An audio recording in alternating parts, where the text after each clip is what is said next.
The Browns Blitz is brought to you by BigPlay.com and Cleveland Sports Talk.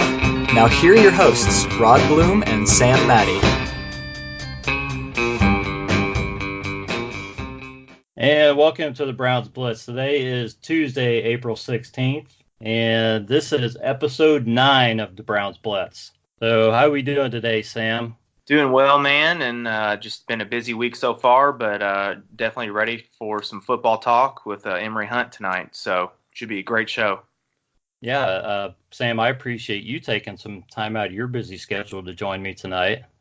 I know you've been really busy here lately, so looking forward to talking to you a little bit. But I'm going to pause that talk, and we're going to bring the man in himself, Emory Hunt. How are things going with you, Emory? Things are going great, man. As always, I appreciate you guys bringing me on.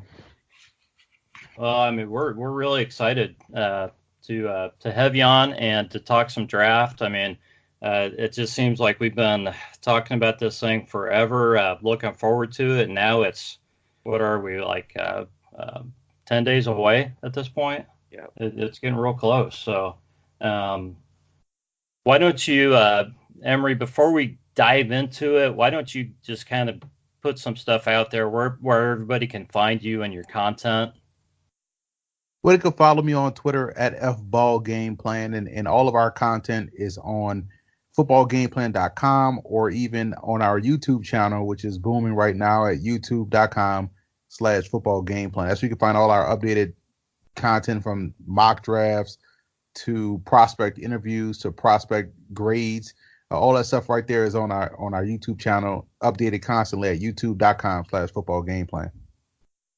Yeah, and guys, if you have not checked it out, you need to go check it out, because it's not just like one or two videos. It's like in-depth, position by position and team by team. So definitely check all of it out. But for this show, we're going to talk Browns and kind of Browns-centric questions regarding the draft, and we'll get into some other prospects too. But Emory, I wanted to just kind of start with your overall impression of this draft class, kind of how strong you think it is and where you think the strengths and weaknesses are of the class itself. Well, I think it's a real strong class. You'll never hear me say it's a down year or this is a down class. I feel as though every year is an opportunity to get better. Sometimes you just have to look a little deeper for it, but the talent is definitely out there each and every season. A lot of great high school football players are developing at the collegiate level at a rapid pace, and that's from across the board, from Power 5 all the way down to NAIA. You're seeing guys getting drafted, becoming really good pro players. So I always think this is a really good – I always think that each draft class is a really good one. But as far as the second part of your question, as far as depth is concerned, I think this is a defensive top-heavy draft, especially within the front seven. You have edge rushers, outside linebackers, defensive linemen, both D-ends and also D-tackles, as well as guys in the secondary that are outstanding. I think this is probably one of the deeper classes as far as combo safeties are concerned. Guys that can play free or strong, and also can match down inside in the slot. And I think when you look at the way football is being played now, you're starting to see more and more guys develop that skill set to be a combo safety. And I think we're seeing a lot of that talent in this particular class. And I think it's just going to get better and better as we move on.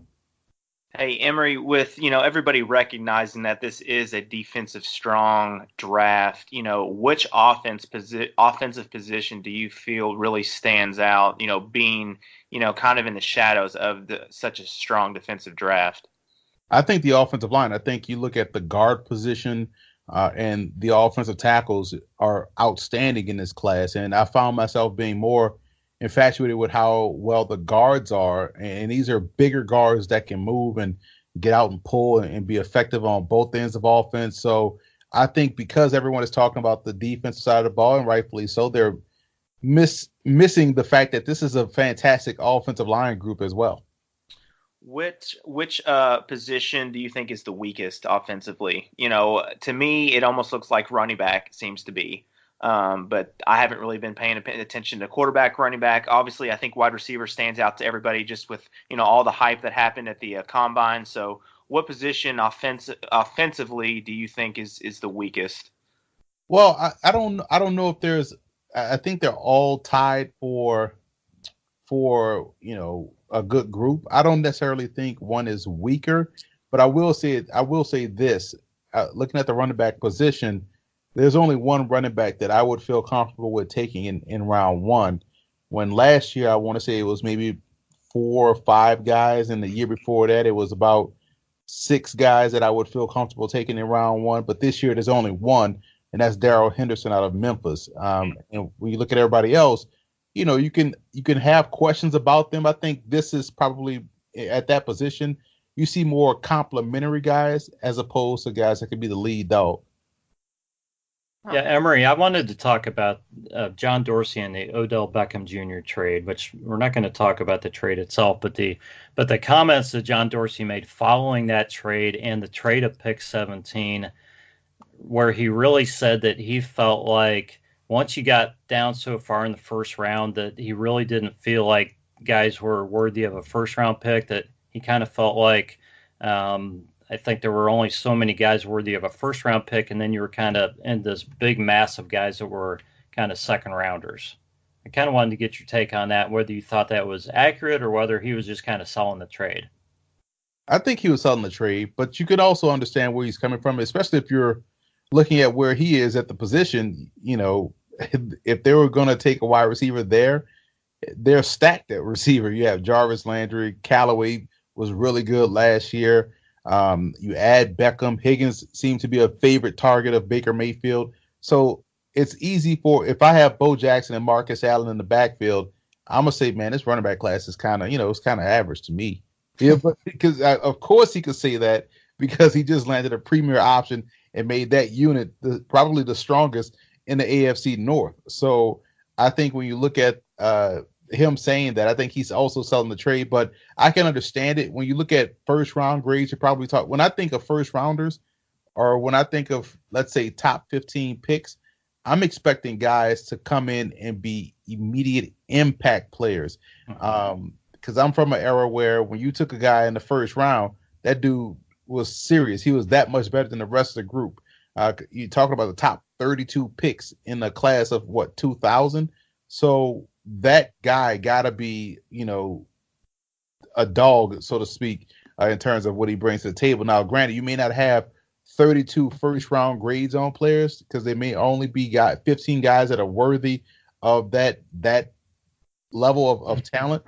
But I think every year you could find guys that can develop and you can say, okay, maybe this guy he's outstanding, but he's a little raw technically. So you may knock him on his technique, but his talent is first round, but his technique pushes it down to the second round grade.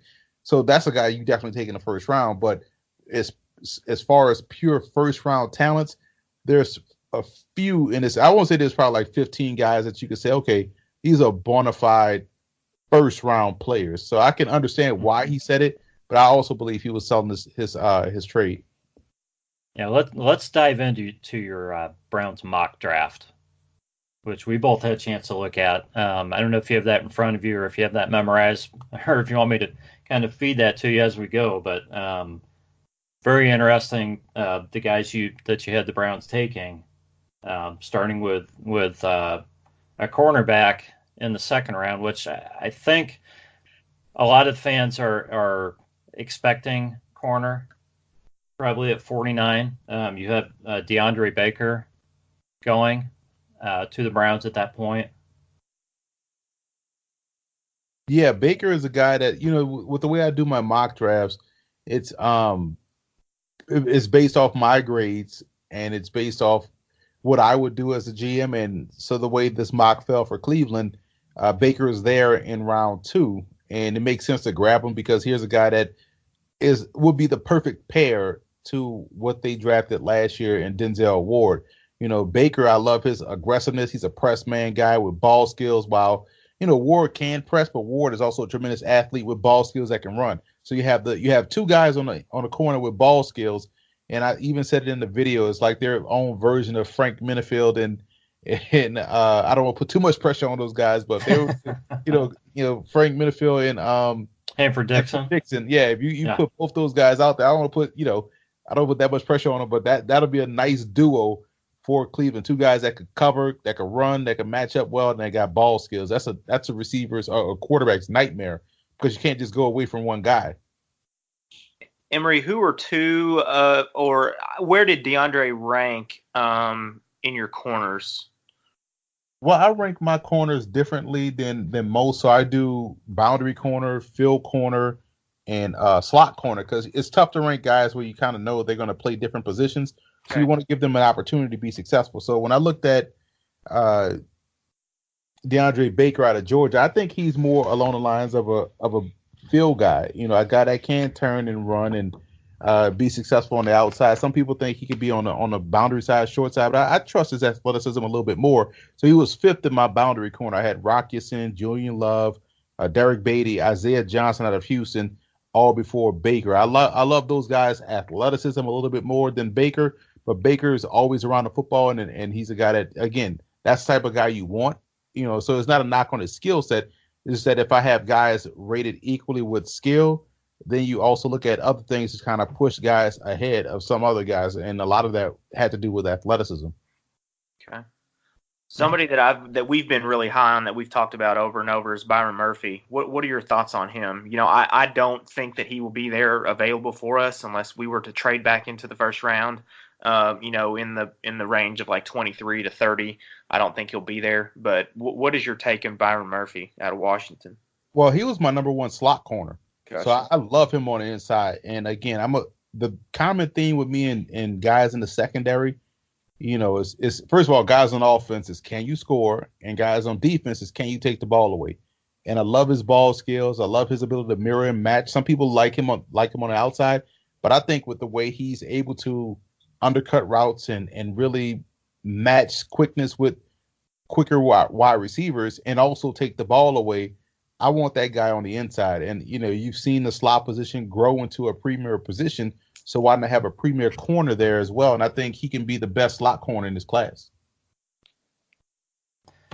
Yeah, then in the third round, you have Amani Hooker, safety, going to the Browns. What were your thoughts on him? Combo safety, man. I love his game, and he's a guy that you could trust in the slot against bigger wide receivers. He just got a really good sense of spacing and understanding where he is on the field. He's probably going to go in the second round, but I mean, for him to still be there in this particular mock draft, it was almost ideal. I think he's probably tailor-made to play in this Browns defense because you look at a guy that you could move around, could be that third safety. You could trust him back deep. You could trust him shallow. And this was before they signed Morgan Burnett, obviously. Mm-hmm. But I still like the fit there because he can match up in the slot. He could be a slot corner that also has the ability to stop the run because he's a safety, but also has ball skills and really good football IQ. Well, I think, and you mentioned this in your video, the Browns are drafting for depth, obviously, and mostly defensive depth. So I think for me going through this, it seems very realistic with what John Dorsey would be doing. In the fourth round, you have Sutton Smith, a linebacker. That's another spot where I think the Browns are looking to add some depth. So give us a little background on him. Everyone loved him as a pass rusher, but I think, you know, he's probably, you know, they loved him as an edge rusher. I think he's probably best suited as an outside linebacker in a traditional sense, maybe a weak side backer or a sandbacker if you trust his coverage ability. That's all about comfort. But I think he's along the lines of what they drafted last year in Jannard Avery, a guy that can play multiple spots, can also pressure the quarterback. But I do believe he's best suited as your standard outside linebacker. I love his ability to chase the quarterback away back from the backside, and he's your classic run and chase type backer. So I thought depth wise, it made sense for Cleveland. Emory, something that kind of stood out to me watching some of your videos is that, you're not afraid of digging into these smaller schools, like NIU or places like that. And even like with your comment about the best running back in the draft being the guy from Memphis. So, I really thought that that's cool. I think it shows, how much time and dedication you do to your studying and really getting to know these guys. So that's something that I thought and really, really appreciated from your work. Well, I appreciate that because at the end of the day, man, if you're in this business to look at talent and scout talent, you can't shy away from, you know, tapes because it doesn't say Washington or Ohio State or Penn State. To me, that's easy. Anybody can look at Alabama and see who's good. You know, the real work and challenge for you, and that's one way to keep your blade sharp is to go to a game that you know may only have one pro player and find that pro player. You know, again, I'm lucky because I played at a group of five school at Louisiana Lafayette. A lot of my college teammates ended up going to the professional level, whether it's the NFL or Canadian leagues or the Arena League. So I know guys can play professional football, from group of five schools or FCS schools. I always tell a story. We lost I want to say my sophomore year, we lost all three of our FCS games. The first one we lost to was against Sam Houston State, where we got lit up by, we called him the white Michael Vick at the time, but it was Josh McCown that was lighting us up, so I'm not afraid to go in. I know talent is at these small schools. It's just a lot of times when these guys get to a place like Louisiana Lafayette or Sam Houston State or even a Malone University, it's because guys probably were not as big in high school or not as fast just yet, hadn't really grown into their bodies. So a big Power 5 school won't take that guy. They want finished products, guys that are at their top athletically and physically. So a Division II program like Malone can take a guy like Ashton Doolin, and he's probably was 6'1", maybe 165 coming out of high school, and now he's 6'3", 210 and a legit pro prospect. Well, he was going to be that guy. It just took him a little while to get there, and so I'm not afraid to go and find those players because I know they're at the collegiate level. It's just about making sure you're able to understand what it takes to be a pro player, and how not to overrate what you're watching at a small school when you're watching guys dominate. Right. Awesome. That's great stuff. So real quick, in round 5, you took a corner, Blashawn Alston out of Rutgers, and also in round 5, you took Mac Wilson, inside linebacker, and you finally, which it seems like it's been a common theme that everybody wants the Browns to look at linemen, and you finally address that in the second pick in the 5th round with Connor. Is it Dentino or Patino? Dentino. Yeah. Dentino. So out of Pitt. So what's your quick thoughts on him? He's a 6'3", 315. What's your thoughts on him and how's he impacted your mock drafts moving forward? Versatility, man. He could play guard or tackle. And I was at the College Gridiron Showcase. I was there, but he wasn't there. I was at the Tropical Bowl and I did that broadcast. And so throughout the week, Dentino in one-on-ones was just stonewalling, defensive linemen. So I'm glad I get to the process late because I get to the process where I have a clean slate. And so everybody I'm seeing for the first time during January when it's, the All-Star circuit, and I go to all the All-Star games. And so when I got back to the film in February, that's when I realized how good he was. So it jobbed with what I saw earlier, the previous month down at the All-Star game, and the fact that he was able to put that out there on tape. I love that he played guard or tackle. And the reason why I waited so late to attack the offensive line for the Browns, and I also do this as well. The reason why I do what I do and am able to do it in a different way than most, because I understand what people have on the roster. So like last year when they had, I had a high grade on Desmond Harrison, and people were saying the Browns need to do this, but Harrison ended up starting a couple games as an undrafted free agent. I wasn't shocked. So when I look at the roster, I'm like, okay, they got Harrison as a backup. I like Brad Seaton. I thought he was a really good player at Villanova. So depth I can wait a little bit to get a guy that can play multiple positions. Kyle Friend was one of my favorite prospects coming out of Temple as a center. So even though he may not make the team, I still like his talent. So I went away from that position until the 5th round and got a guy in Dentino that can play multiple positions. Gotcha.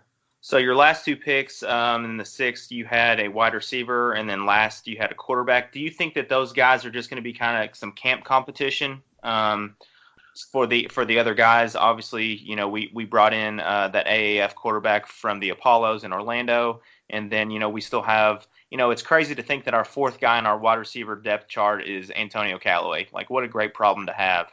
You know what I mean? And then we've got Damian Ratley, and we've still got, Higgins and stuff behind our, superstars. So do you think that those two guys in those two specific positions are just going to be kind of camp guys? Well, here was my reasoning behind this. Again, this was April 1st. So when you guys. Oh, that's right. Yes. At the time, the backup quarterback was, what was the guys that. Drew Stanton. Oh my God. So I was like, they clearly need a backup. So that's why I went with quarterback, because they need somebody back there. They can't go into the season with Drew Stanton. So that's why I went quarterback. That's why I waited till the later part to get one. And I got a guy that was kind of similar to Baker Mayfield in his, personality and his makeup and his production. But yes, a guy like Devlin Hodges would be a good fit because he reminds me a lot of Freddie Kitchens, to be honest, as far as how he throws the football and how he played the game at Sanford. But Justin Christian I like a lot because he was a good special teamer. And when I'm talking about special teams, obviously kick coverage and things of that nature, but as a returner, he is outstanding. So I could see him, being a late round pick or being an undrafted free agent and making a team strictly as a returner, because it's going to be tough to crack that lineup, that first 4 or 5 guys in the rotation. So if you can make the team as a returner, he's one of the more dynamic returners or has that ability to do so, considering what he did at the FCS level at Marist. I think because of that, that's why I went with him in the 6th round to fill a role as a returner. So that way, if you do move on from a Duke Johnson or someone like that, you can have someone as Christian be your full-time returner, and therefore you don't have to relegate someone that's in your rotation to perhaps risk injury returning kicks or punts. Gotcha. And you guys need to listen up because Emory is a guy who told us about Desmond Harrison and Antonio Callaway, I think, before the draft last year. So so he knows his stuff. So these are definitely guys who could have an impact. So Emory, give us your thoughts on just maybe a couple guys that could end up sliding in this draft. Somebody that could maybe drop a little bit and be a good pickup for the Browns. I think if you look at it, I mean, it's funny to see him start to get talked about a lot now because I thought he could be there at round 3 instead of Amani Hooker. You go with Darnell Savage. But Savage is probably going to be that surprise first round pick, and I wouldn't be mad at him. But Savage is a guy that could be there. I think guys along the offensive line that people have talked about a lot could find themselves in round 2. Maybe Ford from Oklahoma could be there. But I like 2 small school guys. As far as if you're going to take a lineman earlier, I still want to get versatility.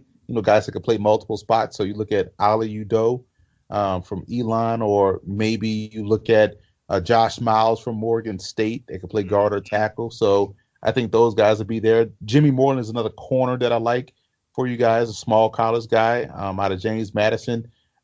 Iman Marshall is one that can play corner or safety. So I think that's another good one for the Browns. But as far as dropping, it's tough to say because you really don't know what the draft entails. We could see.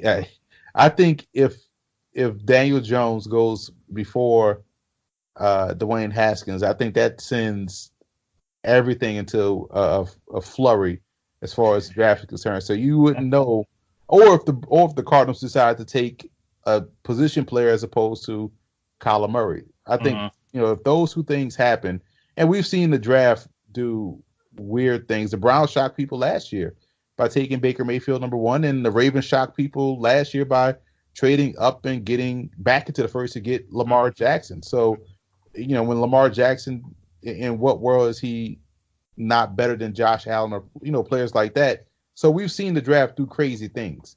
And that's why you can't really peg who's going to fall, who's going to be there. And it's always fun to see the media reaction because, they spend all these mock drafts doing, mock draft 7.0, mock draft 13.1, where you keep shuffling up the same 45 players.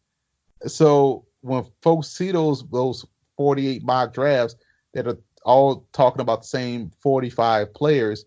When, player 41 falls to the 5th round, they're like, oh, wow, that's great value. Like, he probably was a 5th round talent from Jump Street, but everybody's like Riley Ridley. Everybody, you see Riley Ridley mocked in the first rounds, but people would be surprised when he goes in round 4 and they're like, oh, wow, how did he fall? Well, because he's not Calvin Ridley. Yeah. Exactly, right? So I haven't heard a lot. I haven't heard his name in quite a while. But like coming right out of the championship game, he was right there in the first round for sure. Yeah, I mean, you saw Josh Jacobs go I think in Daniel Jeremiah's first mock, he was 5th overall to the Bucks. Yeah, he might be a 2nd round pick, and people are gonna say he fell. I think the player that's shocking to me in this, and I know talk about Daniel Jones, I think that's obvious, but T.J. Hawkinson, I've never seen. He's good, he's good. I don't think he's better than Noah Fant, but both are good tight ends. But I always ask people this: would you take Hawkinson over O.J. Howard? Is he a better prospect than O.J. Howard was? Is he a better prospect than Jeremy Shockey was, or a better prospect than Kellen Winslow? If not, then why are you trying to take him in the top 10? And when was the last time you looked at a team and said, yo, they're a tight end away from being a Super Bowl? That's true. Sorry, I don't get it, I got one quick one for you here, and then we're going to try to squeeze in a couple questions for you. Where do you think Jeffrey Simmons is going to go in this draft? I had him pegged to the Browns actually before they traded the pick. I thought the Browns probably going to be a team to trade back and take Simmons because the Browns have drafted so well over the last 5 years, in my opinion, both drafted and brought in undrafted free agents. I thought they had the luxury of taking a guy that they could bring along slowly, almost redshirt him, so to speak. So I still believe Jeremy Simmons goes in the first round. I think he's a back-end first-round pick. So he's probably in play from the Colts, the Chargers, and the Patriots, in my opinion. Who did you have before we traded Emory, our 17th pick? Who did you have us taken? Was it? I'm going to guess, and I'm going to guess that you had us taking a defensive tackle. No, I didn't. I had you guys taking a cornerback. I had you guys taking a guy that I think I'm probably. And it's good to see Bucky Brooks now start to talk about him, but I really like Lonnie Johnson from Jump Street, and I had you guys with Lonnie Johnson. Out of Kentucky. Now, since you guys have gotten rid of that pick, my other idea, I want to say it was in my midseason mock draft. I think I had Greedy Williams to you guys. Gotcha. I have to check and see, but I had Lonnie Johnson, and then I had him. Now he's going to the Kansas City Chiefs in my first round. Emory, before I hit these questions up, and we've got 3 of them, who is going to be the one guy that is that nobody thinks is going to slide? Like who do you think is going to be that guy? Who's going to be that Aaron Rodgers this year for this year's draft? Oh, that's a great question. I think it's going to be because I don't know. I'm seeing a lot of people talking about Dwayne Haskins, and how the Giants, they don't want him at 6, and how they think that so many people don't even think he's a first round talent, which I think is crazy, obviously, because I'm an Ohio State fan. But, who do you think is going to be that guy? You know what? If I had to take a wild guess, because there's always somebody you'd never really expect, I'm gonna say Rashawn Gary. Okay. Yeah. I'll say that's the one. Even though I would take him if I was Detroit at 8 over tight end, but I would say Gary because I know he's a great athlete, and but people like certain guys could take plays off or take a season off, but you have to have seen the dominating production prior to that to understand it, like a Ed Oliver or the Jadeveon Clowney, guys that could take their foot off the gas a little bit. But we haven't really seen that. Now, granted, maybe we've seen everybody else around him have great years or seasons because he's that great and warranted that level of attention. So I get it. But I can see people using his lack of productivity as a reason to see him drop. Who are, in the opposite of what I just asked you, who has been the guy that has just been blowing people away? Guys, who's testing well, who's interviewing well, who, obviously numbers at the combine were just crazy insane. Who's been that guy for you? I think it's Darrell Henderson, man. Like, here's what people don't get. And first of all, you want guys that can score the ball. And 22 touchdowns this year. Last year, he had, I think, 14 to 15 touchdowns. And this is what I love about Henderson. This is the great counter argument. People are saying he's running through gaping holes. Okay, let's say if that was the case for all of his big runs, he's turning them into touchdowns. Isn't that what you want? And also, when you look at, here's a perfect test case. His backup is a pretty good prospect in Tony Pollard. Over 1,100 yards with 8 less carries, right? So they got about the same amount of carries. Pollard has 1,100 yards. Henderson has 1,900, damn near 2,000. Henderson has 8.9 yards a carry. Pollard 5.6. Pollard 6 touchdowns. Henderson 22. They're showing you who is the better player. The same system running through these same quote unquote gaping holes. So, and when you watch him, you know he's faster than what the combine time says at what 4 or 5. Like, you're watching him pull away from everybody. So why are people making this so hard? Like, how can people justify Josh Jacobs over Darrell Henderson when we haven't seen Josh Jacobs do anything comparable to Henderson? And I know a lot of people like to think they're smarter than the coaches, but there's a reason why he was third in line behind Harris and Harris. So, not saying Jacobs isn't good. He's my second running back, and I like the fact that he has that agility to make a guy miss, but only one run over 20 yards is kind of head scratcher when Henderson had at least 30 of those runs over 20 yards. Gotcha. Well, everyone, you heard it first. Emory Hunt loves Darrell Henderson. So let's make that clear. Hey, let's jump through these Twitter questions real quick. We got 3 of them. First, we've got Blake at Big Play. He asked you, what will be the biggest challenge for the roster cap management when the big 3 of Garrett, Mayfield, and Ward are due to be paid? Well, that's a great question because you see this with, let's say, Russell Wilson, right, and other quarterbacks that get paid. But I brought this up, as a counterpoint. When you have talent, let's say you love Baker Mayfield 3 years from now or 4 years from now, whatever the number is. Let's say you love Myles Garrett 3 years from now, and these are legit cornerstone players. You pay those guys. Everybody else, you better trust your scouting department to draft well.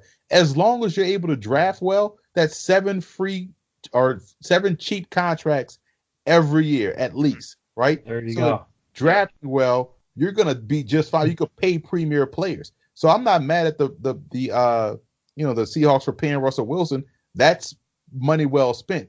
I'm more mad at the Vikings for giving Kirk Cousins a guaranteed contract. We hadn't proven anything, or a guy like Jimmy Garoppolo who hasn't proven anything. Right. So if you're the Browns and let's say 3 or 4 years from now, Mayfield's great, Garrett is great.